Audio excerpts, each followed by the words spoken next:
È iniziato il 31esimo viaggio apostolico del Papa in Mozambico, Madagascar e Mauritius. Francesco è atterrato questa sera a Maputo, le principali tappe in diretta sul canale 15 di Telepace. Partito l'ampliamento del pronto soccorso di Lavagna, a breve la nuova area per la traumatologia d'urgenza, a fine anno l'ingresso provvisorio. In 2 anni la struttura raddoppierà la superficie. 350.000 euro in arrivo nel 2020 a Chiavari per il rafforzamento delle scogliere. La cifra è contenuta nel riparto triennale previsto dalla Regione. A fine mese al via invece il secondo lotto del litorale. La beata Brigida Morello è una figura ancora attuale di educatrice. A dirlo le suore Orsoline oggi a Rapallo per la messa celebrata a conclusione del ventennale dalla beatificazione. La storia di Santa Maria del Taro in mostra nel cuore del borgo. Alcuni volontari hanno raccolto foto e documenti. Si va dall'anno 1000 al periodo dell'emigrazione, passando per il boom industriale di fine Ottocento.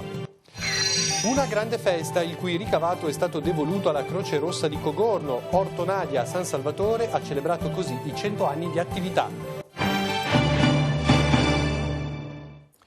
Buonasera a tutti, bentornati al nostro telegiornale. Dopo 10 ore di volo il Papa è atterrato in Mozambico. Ha preso così il via il suo 31esimo viaggio apostolico che lo porterà anche in Madagascar e Mauritius. Intanto vedete le immagini, l'aereo papale è atterrato poco dopo le 18 nella capitale Maputo, la città più grande del paese africano. Ad accogliere il Papa il Presidente della Repubblica e la consorte, con le delegazioni e i vescovi del Mozambico ai margini della pista d'atterraggio anche un gruppo di fedeli. 2 bambini in abito tradizionale hanno offerto un omaggio floreale al pontefice a simboleggiare pace, speranza e riconciliazione, che sono poi i temi del viaggio. Poco prima, invece, sull'aereo il Papa si è rivolto ai giornalisti. Sentiamo la sintesi. Vorrei invitarvi, ognuno nel suo cuore, a fare una preghiera per le vittime degli uragani nelle Bahamas. Sono le parole del Papa pronunciate sull'aereo per il Mozambico prima di congedarsi dal consueto giro di saluti con i giornalisti.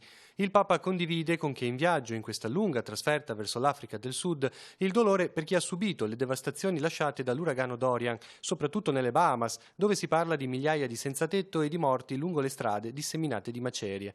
Sono povera gente, dice Francesco, che di colpo da un giorno all'altro perde la casa, perde tutto, anche la vita. Il passaggio di Dorian nell'America centrale richiama per analogia i numerosi morti e le distruzioni lasciatisi alle spalle da Hidai e Kenneth tra marzo e aprile di quest'anno proprio in Mozambico, la prima tappa di Francesco in Africa meridionale. Il Papa toccherà nei prossimi giorni anche il Madagascar e le isole Mauritius, dove si fermerà soltanto alcune ore.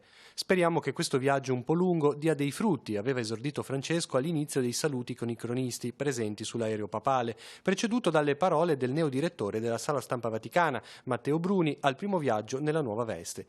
E questa mattina, prima di lasciare casa Santa Marta, il Papa ha incontrato circa 12 persone accolte dal centro Astalli e dalla comunità di Sant'Egidio, provenienti proprio da Mozambico, Madagascar e Mauritius.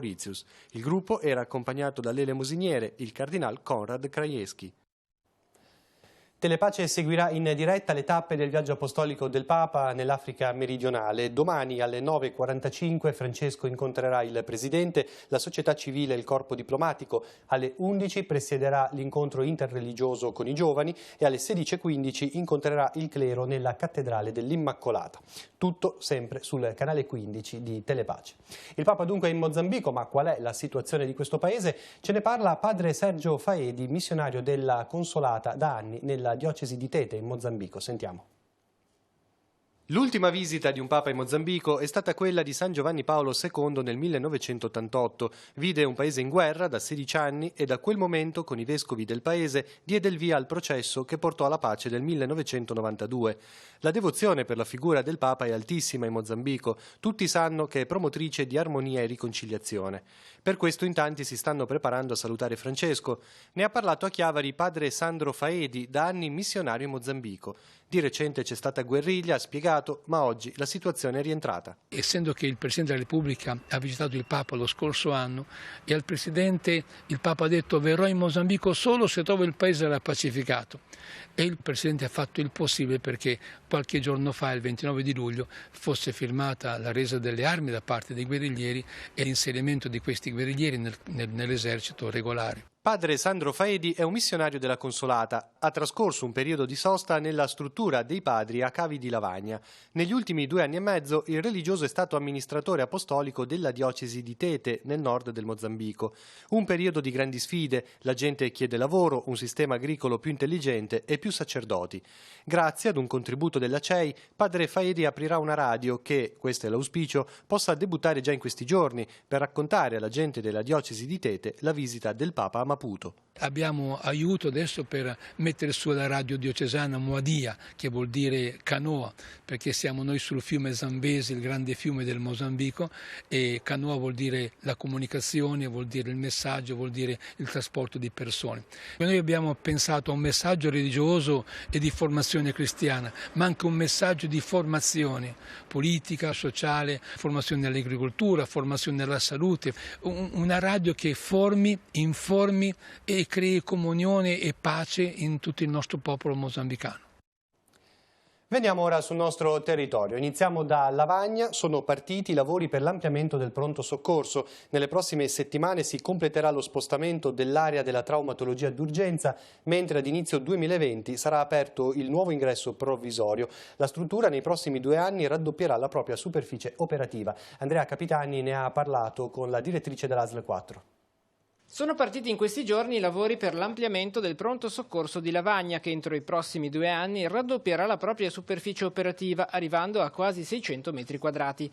Il primo passo compiuto è il trasferimento dell'area dedicata alla traumatologia, che sarà allestita in una nuova zona di quasi 60 metri quadrati, liberando l'attuale, che verrà interessata da un profondo lavoro di restyling. A brevissimo apriremo la prima parte che riguarda l'ampliamento della traumatologia ortopedia d'urgenza, quindi i locali che sono destinati al pronto soccorso per il trattamento delle patologie ortopediche e traumatiche, e quindi insomma questo già sarà un aiuto nei percorsi di cura che si svolgono all'interno del nostro pronto soccorso, perché permetterà di avere più spazio disponibile anche per le patologie invece di tipo internistico, quindi non traumatologico. Suddiviso in 3 lotti funzionali, l'intervento dovrebbe concludersi nel prossimo biennio. Doterà l'ospedale di Lavagna di un centro di primo soccorso all'avanguardia. Il numero di posti letto resterà invariato, ma la loro disposizione sarà decisamente migliorata, soprattutto nei periodi di grande afflusso alla struttura. Il primo trasferimento riguarderà, come vi ho detto, l'ortopedia, ma al contempo stiamo realizzando il nuovo accesso al pronto soccorso, che sarà un accesso provvisorio temporaneo con il nuovo triage per permettere i lavori sull'attuale, e quindi poi ci sarà uno spostamento di sedi fino al completamento del terzo lotto, che porterà al nuovo completo pronto soccorso rinnovato e ristrutturato. In che tempi verranno realizzati, bene o male? I tempi sono in questo caso un po' più lunghi se lo guardiamo nel complesso. Se li guardiamo nei vari step, 1 anno e mezzo, insomma, potremo già vedere degli importanti risultati. Questa mattina la Giunta di Rapallo ha approvato il progetto definitivo di messa in sicurezza dei fondali e per il ripristino della navigazione davanti ai moli Duca degli Abruzzi e dei Primieri. Gli interventi, che partiranno in autunno, consentiranno di tornare alla normalità dopo la mareggiata di fine 2018. Saranno ripristinati i fondali e le canne focive dei torrenti Boate e San Francesco. I 2 lavori ristabiliranno la piena funzionalità dei moli per l'attracco dei battelli grazie alla costruzione di nuove opere marittime, così come il recupero della navigabilità del Golfo tramite il dragaggio del mare. La spesa totale è di poco più di 809.000 euro finanziata dalla Regione. L'affidamento dei lavori e la stipula del contratto dovranno avvenire entro fine settembre. E a fine mese partirà il secondo lotto di lavori per il rafforzamento delle scogliere colpite dalla mareggiata. A parlarne stamani il sindaco di Chiavari, che annuncia una novità. La Regione ha previsto un riparto triennale di fondi che permetterà nel 2020 di ripristinare le dighe e il muraglione a ponente di Villa Piaggio. Lo abbiamo intervistato. Alla fine del mese di settembre completeremo quell'intervento di difesa delle opere costiere a seguito della mareggiata di fine ottobre. Infatti abbiamo fatto un primo intervento per mettere in sicurezza le spiagge a ponente durante la stagione balneare. Ora, la settimana prossima, avremo un incontro tecnico presso l'Ufficio Lavori Pubblici con la ditta e ingegneri incaricati per programmare nell'ultima settimana di settembre il proprio il rifacimento completo del lotto, che riguarda un importo complessivo di 150.000 euro, per far sì che durante il mese di ottobre la città sia protetta da eventuali mareggiate. Partiremo con un intervento all'interno delle dighe, con un pontone più piccolo nelle spiagge a ponente, e poi ci sposteremo verso levante. 2020, che novità arrivano dalla Regione? La Regione, il commissario straordinario per l'emergenza, il presidente Toti, ha comunicato una proposta di piano di riparto delle risorse per l'annualità 2020 e 2021, che dovremo noi confermare entro la fine ottobre 2019. La proposta che fa il commissario alla Protezione Civile Nazionale riguarda per Chiavari contributi per 350.000 euro, di cui 150.000 euro serviranno per rinfoltire e rinforzare le dighe, come questo intervento che stiamo facendo nel 2019. In più 200.000 euro servirà per ripristinare il muraglione a ponente di Villa Piaggio e anche la diga Frangiflutti di fronte alla Villa Piaggio. Questo è per il 2020, c'è una proposta anche per il 2021? Sì, la proposta del commissario per l'emergenza è triennale, 2019, 20 e 21, e nel 2021 proporrà sempre alla Protezione Civile Nazionale altri 150.000 euro sempre per infoltire le dighe, quindi si tratta di 3 lotti annuali da 150.000 euro. Nel 2019 la Regione ha messo a disposizione 100.000 euro per migliorare l'accessibilità delle spiagge alle persone disabili. La richiesta da parte dei comuni costieri liguri sono state tutte esaurite. A dirlo questa mattina a Sori l'assessore al demanio Marco Scaiola. Tra i comuni che hanno beneficiato del contributo ci sono anche Sestri Levante e Lavagna. L'obiettivo per l'anno prossimo, ha concluso Scaiola, è di reperire altre risorse e fare in modo che la Regione diventi sempre più un modello di accoglienza diffusa. Lavori in corso alle palestrine di via Gastaldi a Chiavari. L'intervento sta rispettando il cronoprogramma, spiega il sindaco di Capua. È stata rifatta completamente la copertura ed è stato eliminato l'amianto. Ora gli operai stanno realizzando le tramezze e gli impianti di luce, acqua e riscaldamento. Anche i bagni saranno rifatti, uno per i maschi e uno per le femmine, anche un accesso per i disabili. Contiamo di finire i lavori entro fine dicembre, conclude il primo cittadino, così a gennaio le società che da anni occupano le palestrine potranno tornare nella loro sede storica. Cambiamo argomento, veniamo ai temi religiosi della nostra diocesi. A conclusione del 20ennale della beatificazione di Brigida Morello di Gesù, oggi il vescovo ha presieduto la messa nella chiesa di San Michele di Pagana a Rapallo. La celebrazione è stata preceduta dall'inaugurazione della mostra dedicata alla figura della Beata dal titolo «Tu sarai per loro una scala». Giacomo Rizzi ha intervistato Ester Del Rio delle Suore Orsoline fondate dalla Beata Brigida Morello. Sentiamo. Qual è l'importanza della figura della Beata Brigida Morello? Innanzitutto per noi è la fondatrice della nostra congregazione, ma più che tutto volevo dire questo, che secondo me ha una grande attualità questa figura, soprattutto come educatrice, perché lei si è distinta nel suo periodo proprio per questa finalità, questo scopo educativo che ha dato sia alla congregazione, sia anche lei personalmente che l'ha vissuta. E naturalmente parliamo del 1600, quindi dopo il Concilio di Trento. Il Concilio di Trento ha avuto uno scopo eminentemente formativo, educativo, basta pensare ai seminari. E così appunto per quanto riguarda il popolo di Dio, per quanto riguarda la Chiesa, è sorta tra i fedeli nella Chiesa un'esigenza educativa, soprattutto nei confronti dei giovani. E lei ha voluto e ha adempiuto questa esigenza che sentiva proprio fondando un istituto che aveva questo scopo. Ha un ricordo in particolare legato magari anche alla sua vocazione che ricorda, che l'ha guidata? A me è piaciuta questa figura di donna. Lei è stata donna prima di sposarsi, da sposa, e poi quando è morto il marito ancora nella fondazione dell'istituto. E per tutti noi, e direi per tanti che l'hanno accostata, è stata madre. Una scala, come dice appunto il tema della mostra di oggi, una scala che avrebbe aiutato a portare al Signore. E questa è la cosa più bella che porto nel cuore della nostra fondatrice, oltre naturalmente alla sua spiritualità. Una donna di grande fede, sicuramente, e di amore per il Signore enorme. Dobbiamo imparare da lei tanto. La parrocchia di Santa Maria Assunta di Missano a Castiglione Chiavarese festeggia Nostra Signora della Misericordia nel 410° anno dall'apparizione. Le celebrazioni si terranno al Santuario del Conio. Il triduo parte domani con la messa alle 20:30. Domenica la celebrazione solenne alle 10:30, nel pomeriggio alle 16:30 il Vespro e la processione presiedute da Don Alberto Castaldi.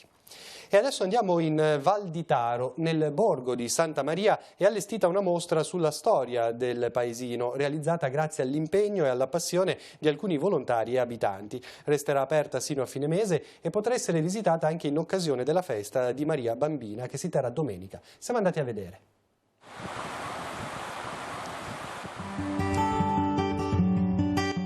Adagiata nella Val Taro, Santa Maria è una culla di storia, è zona di confine ma non è barriera, è ponte tra territori ed epoche. Una decina di volontari ha messo in mostra il fascino del paese con foto e documenti. L'idea è di Corrado Truffelli, già docente all'Università di Parma, è lui che spiega le origini storiche di Santa Maria del Taro, cuore dell'esposizione. Tra il 1000, circa il 1000, il periodo in cui la chiesa di Santa Maria del Taro è stata creata probabilmente ad opera dei monaci di Borzone, fino al secolo scorso, che ha avuto per esempio nella emigrazione uno dei momenti più significativi della storia di questo paese. Tra i pannelli spiccano le foto dedicate al periodo delle miniere. Nel 1870 la zona ha ospitato infatti i primi tentativi di industria chimica condotti dall'anglo-francese Henri de Thierry. L'esito non è stato soddisfacente e allora l'industria è stata basata sullo sfruttamento del legname, della foresta del Penna, una foresta millenaria di magnifici faggi che sono stati tagliati e distillati in modo da produrre delle sostanze metilene, acido metilico e altre sostanze chimiche che venivano allora commercializzate. Con le foto impresse negli occhi basta percorrere pochi metri per ritrovare quasi intatta la via delle industrie, con alcuni capannoni rimasti fermi nel tempo. Riavvolgendo la pellicola della storia si può immaginare la teleferica che portava il legname sul colle poco sopra Santa Maria. Tra le grandi infrastrutture che aveva costruito questo magnate inglese vi era la strada del Bocco e anche la teleferica che consentiva di raggiungere a valle il legname tagliato sul Monte Penna, sulla foresta del Monte Penna. Era un'infrastruttura molto all'avanguardia per i tempi, si snodava su diversi chilometri di lunghezza. La mostra resterà aperta sino a fine mese. Gli organizzatori sperano che possa diventare un'esposizione permanente per non perdere le radici storico-culturali e religiose del borgo. Nella chiesa di Santa Maria del Taro si celebra dunque domenica 8 settembre la festa in onore di Maria Bambina. Alle 11 la messa presieduta da Monsignor Domenico Berni, alle 15:30 i vespri e la processione a seguire la celebrazione eucaristica. Torniamo nel Tigullio e parliamo di una grande sagra in piazza a cui è stata invitata tutta la città per fare festa insieme e contribuire con un'offerta libera a sostenere la Croce Rossa di Cogorno. A organizzarla Orto Nadia, una delle botteghe storiche di San Salvatore, in occasione dei suoi 100 anni di attività. Siamo andati a vedere. Non capita tutti i giorni di festeggiare un secolo di vita e Orto Nadia ha deciso di farlo in grande stile, sottolineando il proprio legame con il territorio e le persone. I titolari del negozio d'ortofrutta hanno organizzato una grande festa in piazza, invitando tutta la cittadinanza e devolvendo il ricavato alla Croce Rossa di Cogorno. Presenti la proprietaria Nadia Cartagenova e i figli cotitolari che si sono occupati di ogni aspetto dell'organizzazione, dal cucinare le pietanze all'intrattenimento musicale.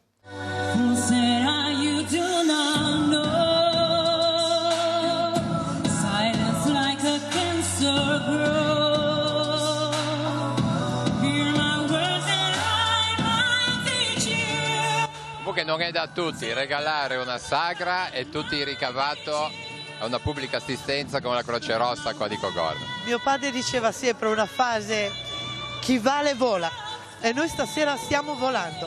Proprio lui è la cosa a cui teneva di più al mondo. Lui era anni che diceva, quando stava bene, che avrebbe voluto fare una festa che tutto il paese ne avesse parlato e ricordato, e l'abbiamo fatta così in suo onore.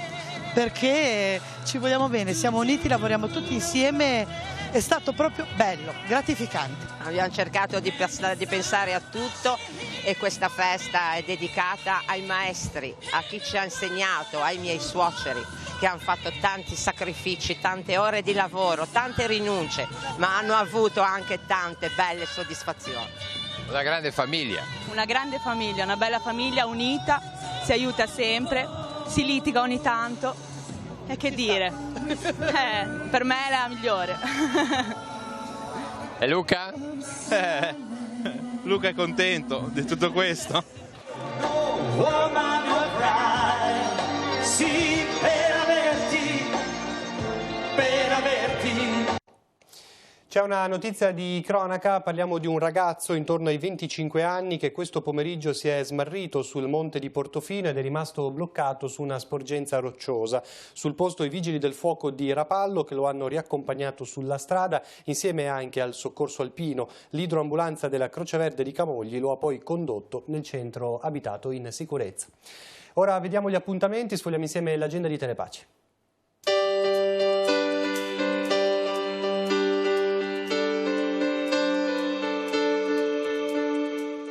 Appuntamenti in agenda per giovedì 5 settembre. Apertura del Museo Archeologico di Chiavari in via Costaguta dalle 9 alle 14. Su prenotazione è possibile richiedere un servizio didattico gratuito. Apertura delle visite del Museo del Merletto di Villa Tiguria Rapallo dalle 9:30 alle 14. All'interno della rassegna Santa Incontra, lo spazio aperto di Via dell'Arco di Santa Margherita Ligure ospiterà la conferenza di Luigi Maio, Dante Stravinsky, la commedia dell'Histoire. L'inizio alle 11:30. Come ogni primo giovedì del mese, dalle 16 alle 18 sarà possibile visitare la Camera di Donnando nel centro San Salvatore di Cogorno. Sagra dei Perdoni e Perdonetti alla Croce Rossa di San Salvatore di Cogorno. Alle 19 l'apertura degli stand gastronomici e alle 21 il ballo con l'orchestra Caravel. Al centro Benedetta Quarone di Chiavari si riunisce l'associazione regionale Club degli alcolisti in trattamento che si occupa di aiutare le famiglie con problemi legati all'alcol. L'inizio alle ore 20. Prosegue la 12ª edizione dello Scaglia Mare Art Festival di Pieve Ligure, diretto da Sergio Maifredi. Alle 21 presso lo scalo di Punta Chiappa lo spettacolo Le Sirene Scilla Cariddi con Patrizia Milani ed è il canto decimo di Odissea un racconto mediterraneo. 28° Festival musicale del Mediterraneo a Genova con la prima europea del concerto in omaggio al Dalai Lama. L'inizio alle 21 al Parco dell'Acqua Sola. Sport, parliamo di pallanuoto, sono iniziati gli allenamenti per la Pro Recco di Ratko Rudic. Iniziamo la stagione con il desiderio di essere protagonisti come il DNA della nostra società impone, ha detto il presidente Maurizio Felugo. Sentiamo l'intervista. Parte un'altra stagione, una stagione importante dove ci saranno 2 pause anche importanti con l'attività della nazionale, c'è il campionato d'Europa a dicembre e poi chiaramente le Olimpiadi ad agosto. La squadra è pronta, la squadra è una squadra forte come gli altri anni e abbiamo cercato di renderla anche un po' più ligure, un po' più italiana, un po' più giovane e siamo convinti insomma, che saremo protagonisti anche quest'anno. È una cosa su cui noi puntavamo molto nelle scorse stagioni perché non aveva senso ridurre il momento più importante di una stagione a una partita, ma soprattutto perché gli anni scorsi ancora di più c'erano almeno 3 squadre che avevano investito tanto, era bello poter dare la possibilità ai tifosi di vedere le partite in casa e non in una sede qualsiasi dove si perdeva un po' la passione e l'affetto per la propria squadra. Sarà una formula un po' arrangiata per questa stagione così piena di impegni, però è già un passo avanti. La scorsa stagione è stata una stagione fino alle finali di Hannover straordinaria, insomma, una pallanuoto che difficilmente si era vista in questi anni in tutte le piscine, non solo da parte della Pro Recco. Poi siamo arrivati ad Hannover dove purtroppo è successo, io non lo definirei blackout perché poi quando giochi con l'Olympiakos giochi con queste squadre, il Ferencváros, sono squadre che hanno lo Jug, squadre del Barceloneta, squadre che hanno talmente tanta qualità che in una partita può veramente succedere di tutto. È stato un peccato, quindi sicuramente ci ha lasciato moltissimo amaro in bocca, però la medicina è sempre la stessa, insomma, è qua alle mie spalle, allenarsi, cercare di essere protagonisti in piscina, protagonisti in quello che fa la società, nella promozione del nostro sport e la società penso che sia in questo momento sia veramente un fiore all'occhiello nel nostro sport. Nei mesi di settembre e ottobre sarà possibile visitare le batterie nel parco di Portofino il sabato e la domenica nelle giornate festive e nei diversi ponti festivi. Il centro offre agli escursionisti diverse tipologie di visita alla scoperta della storia della 202esima batteria Chiappa. Saranno 2 le visite giornaliere della durata di un'ora per scoprire gli angoli nascosti di queste installazioni militari della Seconda Guerra Mondiale. L'attore Giancarlo Giannini arriverà a Portofino con il Tigullio Shuttle di ATP. L'artista, ospite al Dubbing Glamour Festival, che è in corso in questi giorni, arriverà all'aeroporto di Genova per poi raggiungere Portofino con il bus navetta che tutti i giorni sino al 29 settembre collega il Cristoforo Colombo al Tigullio. Il servizio, dopo il successo dell'estate 2018, serve, lo ricordiamo, i comuni di Santa Margherita Ligure, Rapallo, Portofino, Sestri Levante, Lavagna e Chiavari. Era l'ultima notizia del nostro telegiornale. Vi ricordo tutti gli aggiornamenti sul nostro sito teleradiopace.com e sul canale All News 187. Vi ricordo anche la rassegna stampa di domani a partire dalle 9 e poi ci collegheremo in diretta dalle 9:45 per seguire il primo appuntamento della giornata del viaggio apostolico del Papa in Mozambico con l'incontro con il Presidente. È tutto per questa edizione, grazie per averci seguito, arrivederci.